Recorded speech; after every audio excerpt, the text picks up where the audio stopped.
Hello everyone, स्वागत है आपका आपके अपने YouTube channel golden arc academy में। पिछले वीडियो में हम लोगों ने प्रकाश के परावर्तन के बारे में सीखा था। आज उसी को आगे बढ़ाते हुए कुछ और कॉन्सेप्ट को सीखेंगे। तो आइए चलते हैं व्हाइट बोर्ड की तरफ। तो पहला कॉन्सेप्ट है समतल दर्पण में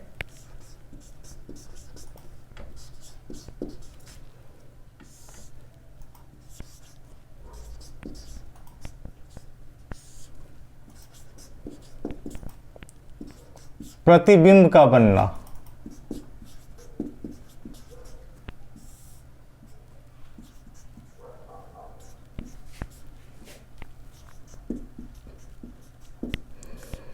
समतल दर्पण में प्रतिबिंब कैसे बनता है, तो आइए इसे हम सीखते हैं। एक समतल दर्पण लेते हैं।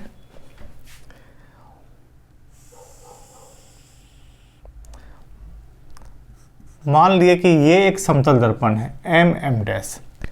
इसका एक सतह कलई किया हुआ है जिसे हम इस तरह से दर्शा रहे हैं, और एक सतह परावर्तक सतह है ऊपर वाला। अब किसी बिंदु स्रोत, मान लेते हैं एक बिंदु स्रोत है O, यहाँ से प्रकाश निकल रही है और यहाँ पड़ रही है, इस पॉइंट पे पड़ रही है, और ये रिफ्लेक्शन के बाद, परावर्तन के बाद इस दिशा में आगे चली जा रही है। एक यहाँ पे एक पॉइंट मान लेते हैं एक पॉइंट P है, यानी O से P ये आपतित किरण हो गई, और ये पॉइंट मान लेते हैं Q, PQ परावर्तित किरण हो गई।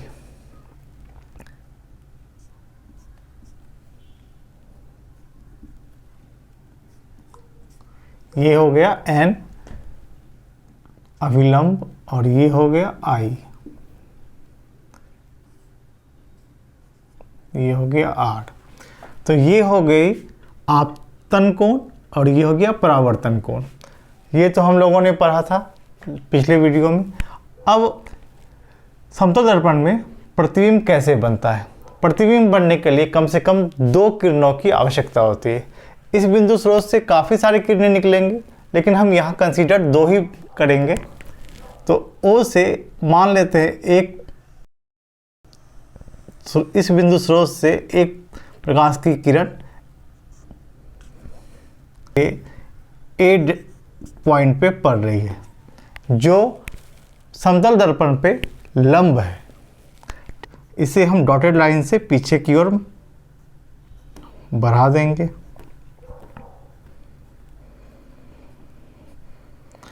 और इसे भी पीछे की ओर बढ़ा देंगे, क्योंकि ये डायरेक्टली तो एक दूसरे को प्रतिच्छेद नहीं कर रही है। तो इस बिंदु पे मान लेते हैं ये बिंदु R है, यानी OA का प्रतिबिंब OR बना, यानी इस बिंदु का प्रतिबिंब ये R बना, R पॉइंट बना। तो इसका मतलब ये हुआ, हमारी आंखों को क्या लगेगा, परावर्तन के बाद जब ये आगे बढ़ी तो हम जब इसको देखेंगे तो हमारी आंखों को लगेगा कि ये जो R बिंदु है, यही बिंदु इस O का प्रतिबिंब है, यानी R बिंदु पर ही ये मिल रही है। हमारी आंखों को यही प्रतीत होगा। यानी समतल दर्पण में वस्तु जितनी दूरी पे रखी जाती है, अगर इसको हम मेजर करेंगे, ये और ये डिस्टेंस, यानी OA और AR, यानी ये दूरी और ये दूरी, दोनों दूरी बराबर होती है। यानी समतल दर्पण में वस्तु की दूरी, यानी दर्पण से वस्तु जितना आगे है, प्रतिबिंब दर्पण से उतना ही पीछे होता है। वस्तु दूरी प्रतिबिंब दूरी के बराबर होती है।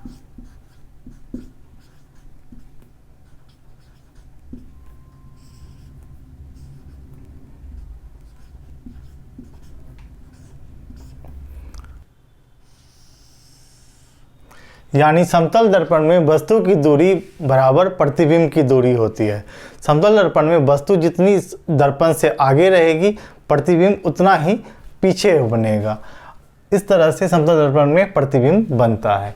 आइए एक और कॉन्सेप्ट सीखते हैं पार्श्व परिवर्तन का, लैटरल इन्वर्जन का। ये क्या होता है? आप लोग देखे होंगे दर्पण के सामने जब आप खड़े होते हैं तो हूबहू आपका प्रतिबिंब दर्पण में बनता है। तो और अगर ध्यान से देखेंगे उसे, तो अगर आप दायां हाथ ऊपर करेंगे तो प्रतिबिंब में बायां हाथ ऊपर होता है, और बायां हाथ ऊपर करेंगे तो दायां हाथ ऊपर होता है। इसी क्रिया को क्या बोलते हैं? पार्श्व परिवर्तन, यानी लैटरल इन्वर्जन। तो ये कॉन्सेप्ट भी आपने सीखा। पार्श्व परिवर्तन क्या होता है?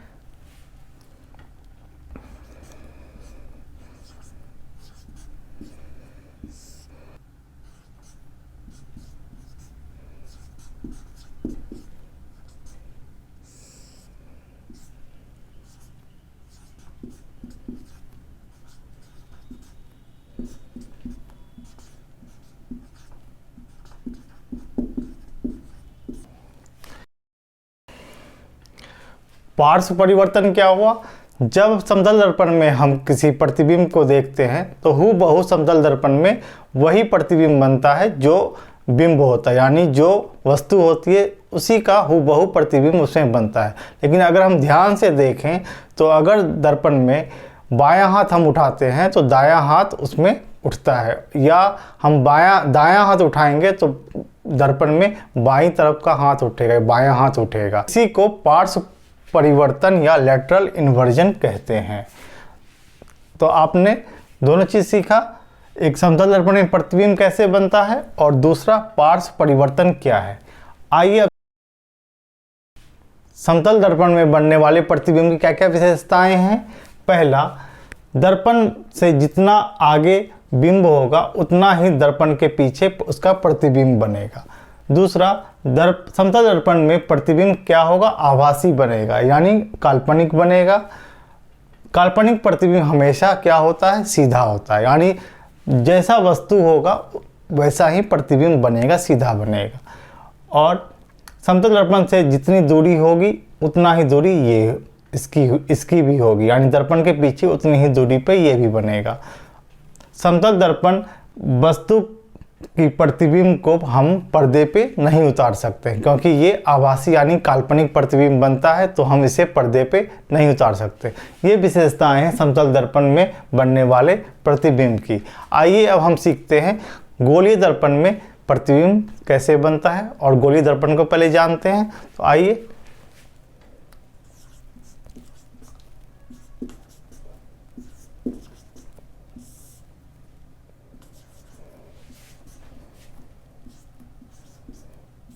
गोलीय दर्पण। गोलीय दर्पण उस दर्पण को कहते हैं जिसकी परावर्तक सतह किसी खोखले गोले का भाग होती है। तो आइए देखते हैं फिगर से। मान लेते हैं एक ये खोखला गोला है,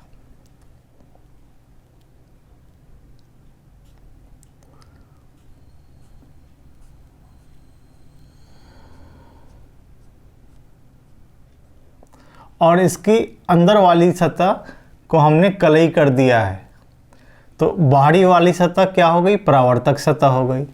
मान लेते हैं ये इसका एक टुकड़ा हमने ऐसे निकाल लिया।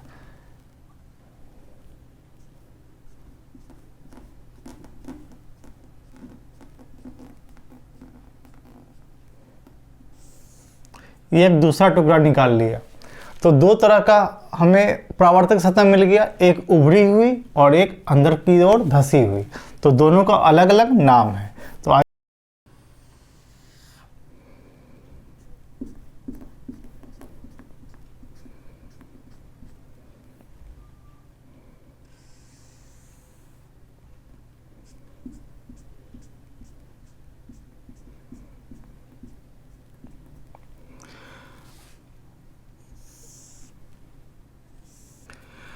अब पहले वाली फिगर में परावर्तक सतह धसी हुई है, यानी वैसा गोलीय दर्पण जिसकी परावर्तक सतह धसी हुई हो उसे हम अवतल दर्पण कहते हैं। अंग्रेजी में इसे कॉनकेव मिरर कहते हैं।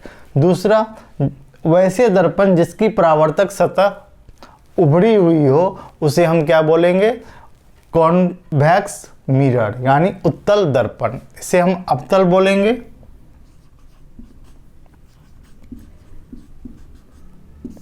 और इसे उत्तल बोलेंगे।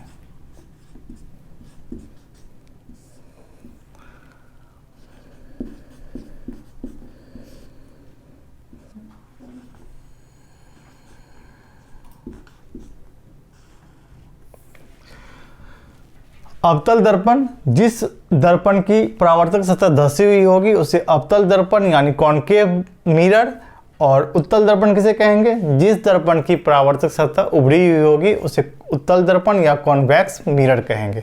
आइए अब दर्पण के कुछ बिंदुओं को जान लेते हैं जो काफ़ी ज़रूरी है। एक दर्पण है जिसके मध्य बिंदु को क्या कहेंगे? पोल कहते हैं यानी ध्रुव। दर्पण के मध्य बिंदु को हम लोग क्या कहेंगे? पोल। इसे P से सूचित किया जाता है। ठीक, पहला है ध्रुव।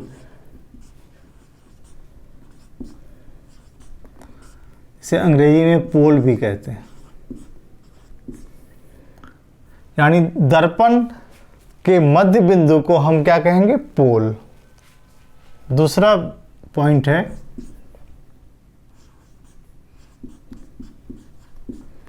वक्रता केंद्र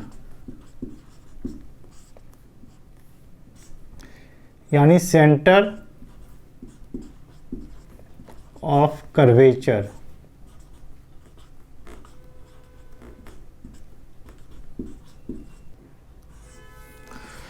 वक्रता केंद्र किसे कहते हैं? दर्पण जिस गोले का भाग है उस गोले के केंद्र को वक्रता केंद्र कहेंगे। यानी दर्पण किसी गोले का भाग है और इस गोले के केंद्र को मान लेते हैं यहाँ इसका केंद्र है, इसे C से डिनोट करते हैं। यानी ये C क्या हो गया? वक्रता केंद्र। अब अगला है वक्रता त्रिज्या।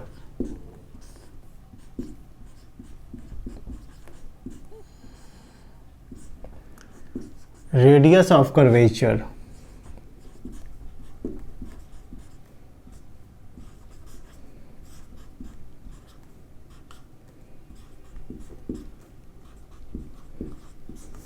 रेडियस ऑफ कर्वेचर क्या होगा? वक्रता केंद्र और ध्रुव दोनों के बीच की दूरी को हम क्या कहेंगे? रेडियस ऑफ कर्वेचर या वक्रता त्रिज्या। यानी इस दूरी को PC जो है इसे हम क्या कहेंगे? वक्रता त्रिज्या यानी रेडियस ऑफ कर्वेचर। अगला पॉइंट है प्रधान अक्ष।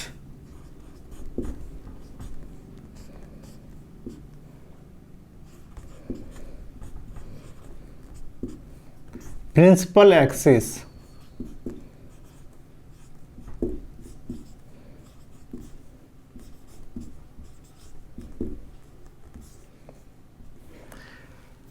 प्रिंसिपल एक्सिस किसे कहते हैं?